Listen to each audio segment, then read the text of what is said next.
My family runs a tomato farm, though it is a small farm run by my dad and mom, grew popular, quality tomatoes. They have been dealing with the famous Italian chain, Thompson Foods, for over 10 years, even the CEO personally asked me. Since childhood, my dream was to take over from my dad. As soon as I graduated from a local agricultural school, I joined the family business. But then, my dad started having health issues, and to be in and out of the hospital, there was so much more I wanted to learn from him and prayed for his recovery every day. But when I turned 22, he passed away. It was heartbreaking, made me upset, but I had a mission to protect my dad's tomatoes. Every day, my mom and I worked tirelessly on our farm. Sometimes, my childhood friend, Emily, would come to help. Emily's family runs a large organic farm around here. If you have time to help us, don't you have your own work to do? No worries. We have a lot of staff. Plus, I love your tomatoes, James. Her tan face, big round eyes, and her dimpled smile was so bright. Hearing her say that, my heart raced. You should just tell your feeling to her already. It's annoying just watching. My mom muttered so only I could hear. I felt that I blushed to the ears, so I pretended not to hear and walked away. My unrequited love for 15 years still bore no fruit. It was more difficult than tomato farming. 3 years had passed since my dad's death, and I had turned 25. Fortunately, our tomato business was thriving, partly thanks to the recent tomato craze, and sales were on the rise. The trick to stress the tomatoes to the limit to bring out their sweetness was tough, but my mom hammered the nuances into me. One day, our top client, Thompson Foods, contacted us saying they were sending over a new representative to introduce themselves. They're a loyal customer who buys 40% of our tomatoes. Their previous rep was Mr. Wood, a veteran who had helped us since my dad's generation, but he was retiring and a younger guy was replacing him. I wanted to build a good relationship with the new rep, so I was geared up from the morning of their visit. Nice to meet you, I'm Jackson. I'll be taking over from here. Look forward to working with you. The young-looking guy, Mr. Jackson, arrived in a flashy sports car. He was dressed in a stylish suit and shiny leather shoes. I was taken aback because Mr. Wood was a more modest man. I'm James. Look forward to working with you two. I extended my right hand to him respectfully, but he just snorted, as long as I'm in charge, I'll judge strictly by results. Don't lump me in with unimpressive old guys like Wood, who've been stuck in the same position for years. I'm an elite, chosen from within Thompson. His words were so abrupt and made me take aback. With no attempt to hide his condescending attitude, he took a quick look at me, then ostentatiously covered his nose with his towel. For now, show me your greenhouse. He looked at me as though I was something dirty, then started to walk. Inside, I was thinking, what the hell is he? But I managed to guide him around with a smile. However, even while he was inspecting the tomatoes in the greenhouse, his rude attitude didn't change. I picked a ripe tomato and handed it to him, asking, "How is it?" But he said, "Well, it's just ordinary, right? Nothing different from the others." He complained about everything, and after looking around the greenhouse for about an hour, he said, "Well, I'll be back. I think your tomatoes, to be frank, are expensive." Oh, I mean, considering their quality. We're a major company, so we don't mind paying, but your tomatoes are expensive and they don't have any special features.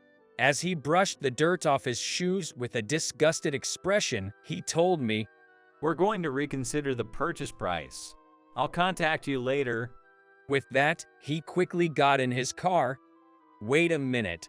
The purchase price is at its absolute minimum. We have a long-standing relationship with your company, so we always deliver the highest quality one. I grabbed the closing door and shouted, The highest at this level. That's why the subcontractor in the countryside is troublesome. You should study more. There are plenty of tomatoes of this quality to be found. He spat out his words, slammed the door, and gone. What the hell was that? I shouted in frustration, but all that remained was the smell of gasoline. From that day on, his unreasonable demands continued. He said things like lower the purchase price by 30%, and even if it's lowered, we should still deliver better quality tomatoes. It was utter nonsense. This is just bullying farmers, isn't it? Why would they let such a jerk handle the on-site operations? I found myself venting to my mom over beers at dinner. He's apparently a relative of the chief of Thompson, you know. He's an elite graduate from MIT, and everyone says it's a sure bet that he'll be an executive in the future. My mom sighed too. What does the company's internal affairs have to do with the farmers like us? Angered, I finished off the beer in my glass. Didn't the CEO of Thompson used to be close with Dad, right? Didn't he come to buy our tomatoes directly? I asked my mom as I reminisced about the past. I think I met the CEO once when I was in elementary school. Oh yes, Thompson was a small company back then. And the CEO was deeply impressed by Dad's tomatoes and visited us many times. Is there no way to complain directly to the CEO about him? My mom shook her head with a smile. He's become a big shot who even appears on TV now. There's no way he remembers people like us from a small farm. As she said this, I nodded in agreement. But if things continued like this, our wholesale prices would be driven down. Yet, we can't afford to stop our dealings. Thompson Foods is a client we can't afford to lose.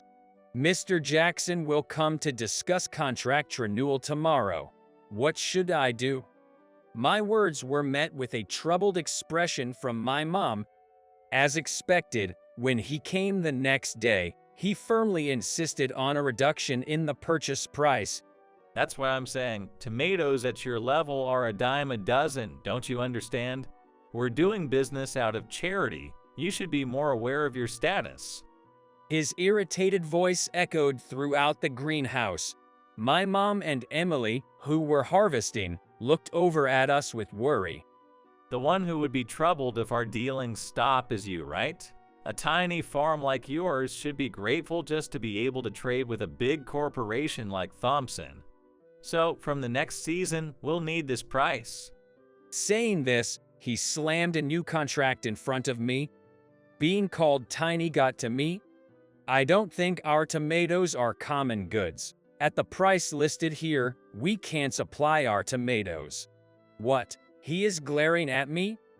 He grabbed a tomato from a nearby branch. This is all you're worth, and yet you have the audacity to talk back to me, a city elite like me, challenged by a country bumpkin.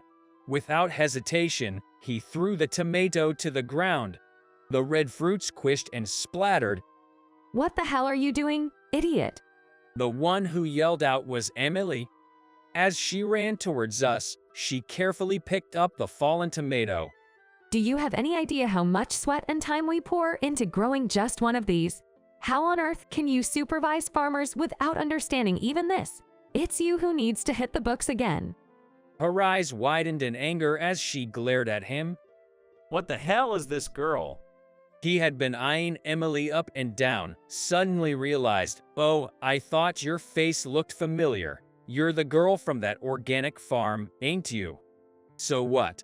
Emily shot back. You sure do have a sharp tongue.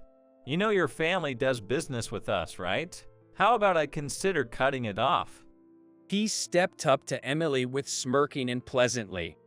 Emily's complexion changed. It's no surprise. Emily's family sells half of their vegetables to Thompson. If their trade were to stop, it would be a massive blow. He laughed loudly upon seeing the frustrated look on Emily's face. Every single one of you, all these countryside subcontractors, no manners at all. Well, I'm kind-hearted. I might consider forgiving you if you apologize and say sorry. Emily's face was flushed red with anger. He insisted, "Come on, apologize already." He stepped up to Emily once again. "She's not involved in this. Please, for my sake, let it go." After saying that, I apologized him and said that I'm sorry. James. I could hear Emily's desperate voice, but I kept apologizing to him. Well, as long as you understand. Just make sure to sign these papers. I'll be back to collect them next week. I could hear his footsteps as he left the greenhouse, and I stood up. When she looked at me with a tearful face, she could only say, "I'm sorry." Before running away, my mom gave a gentle pat on my shoulder as I stood there blankly. You did well. Those words left me no option but to laugh. I was racking my brain over it all week, and I decided not to renew my contract with Thompson. I realized I couldn't deal with Mr. Jackson any longer. We may be just a small farm, but I do have my pride. Above all, I couldn't tolerate how he treated Emily. On the day of the contract renewal, as I was waiting for him to arrive, Emily brought an unfamiliar man. This is our representative, Mr. Daniel. After she introduced us, I greeted him with a "nice to meet you." He looks like the same age as me. Unlike Mr. Jackson, he was a friendly-looking man with a calm smile. "This is not our first time meeting, don't you remember?" With a smile, Mr. Daniel asked, and I stared at his face. "Have we met somewhere before?" Just as I asked, we heard the loud engine sound, and Mr. Jackson's car pulled up. Daniel, what are you doing here? Mr. Jackson came out from the car, acting superior even towards Mr. Daniel. "I've invited someone here today. I thought you should meet him too." Someone? "Yes, oh, it seems he's arrived." Just as Mr. Daniel said so, a luxurious black car pulled up and stopped right in front of us. The one who came out was the CEO of Thompson, whom I had seen several times on TV. The CEO? The first to shout in surprise was Mr. Jackson. The CEO glanced at Mr. Jackson and then stopped in front of me without saying anything. "It's been a long time, hasn't it, James? 15 years, I guess. I'm deeply sorry I couldn't make it to your father's funeral." He said so and apologized. I had no idea what was going on. "I've heard the entire story. It's embarrassing that such an employee is in our company. It's all my fault. Please forgive me." As he continued to apologize, I was even more panicked. However, Mr. Jackson was even more panicked than me. He is standing still, his face pale as a ghost. "Jackson." His loud voice made Mr. Jackson jump like a startled grasshopper. "So, you've been making fun of our valued farmers here and there?" No, not at all. I've not made fun of anyone. He frantically made excuses, and Emily shouted, "You have." Who made James apologize in front of us? His face turned even paler as he looked at Emily. "I'm ashamed that I didn't know. It seems that everyone was turning a blind eye to what you were doing because you're the chief's relative. This is a collective responsibility of the chief as well." At his words, Mr. Jackson's face turned ghost white.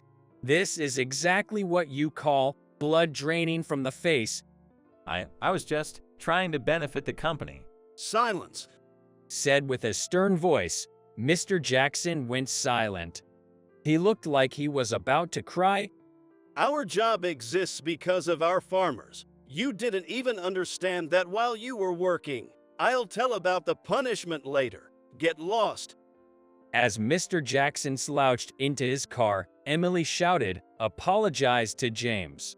Apologize to him in the same way you made him do."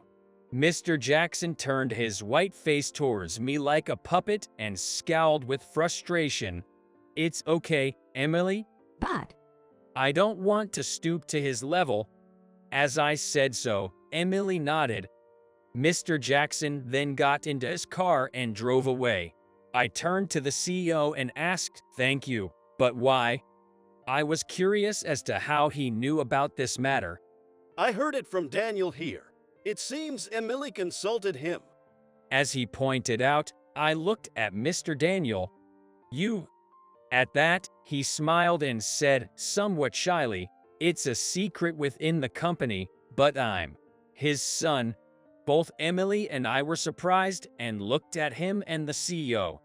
He asked if he could borrow my authority as a parent. I was surprised. My son, who had always said he didn't want to be treated specially because he was the CEO's son. What kind of turn of events was this? When I asked him, he told me about this matter. Upon hearing this, Emily asked Mr. Daniel, "So that's why you said you would handle it yourself, right?" He nodded and said, "James, you might not remember, but when I was in elementary school, I came here with my dad once. We had a lengthy conversation at that time." He said so, I exclaimed, "Bo." It was in the 6th grade. There was a time I had taken out a bird-looking kid who was stuck in a conversation between two adults. "You're the kid from that time." He confirmed my words with a nod. Back then, you, even at 12 years old, confidently declared your dream to produce tomatoes even better and tastier than your father's. I was moved hearing that. I thought it was amazing for a child to have such a clear vision of what he wants to do in the future. Recalling that conversation, I remembered what else was said. That time, he had told me, "I will come to buy those tomatoes." I'm afraid I'm still not capable of purchasing your tomatoes with my own earnings, but I will fulfill this promise one day. Would you wait for me until then? Saying that, he extended his right hand to me. I nodded and firmly grasped his hand. In the meantime, make sure you propose to Emily, okay? She's been waiting for you. He whispered me and smiled. At that moment, I felt my face turn red like a tomato. what's wrong, James? Your face looks like a tomato. Hearing Emily's puzzled voice made me blush even more. The chuckles of the president and Mr. Daniel only added to my embarrassment. Afterward, the contract was renewed under new conditions, and it seems like my first love is finally about to bear fruit.